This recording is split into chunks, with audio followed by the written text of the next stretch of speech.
वडोदरा महानगरपालिका की बड़ी कचहरी पर आज स्थायी समिति की बैठक मिली थी।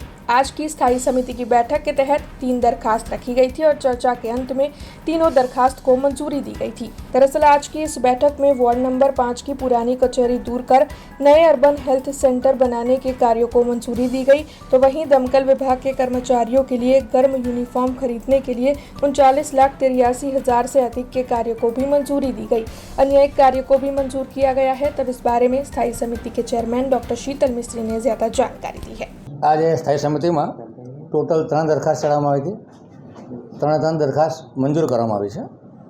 दक्षिण जोन में वार्षिक इजाराથી थर्मोप्लास्टिक पेन्टना पट्टा पाडવાનું કામ હતું 34.30% ઓછા, જે 1 કરોડ 10 લાખની મર્યાદા હતી એ મર્યાદા ઘટાડી અને 50 લાખની મર્યાદા કરી છે।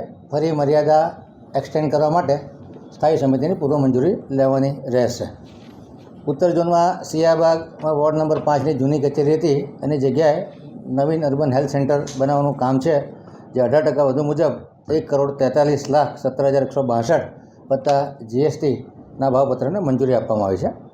સેન્ટ્રલ સ્ટોર द्वारा જે અગ્નિ શાંતિ શાખાના કર્મચારીઓ છે 227 જેટલા કર્મચારીઓ માટે જે ગરમ કપડાં લેવાના દર 3 વર્ષે ગરમ કપડાં લેતા હોય છે, એ કામ 4.78% ઓછા 39,83,572 रुपया भावपत्रक ने मंजूरी આપવામાં આવી છે। हमसे जुड़े रहने के लिए हमारे YouTube चैनल को सब्सक्राइब करें और नई वीडियो की नोटिफिकेशन के लिए बेल आइकॉन को दबाएं।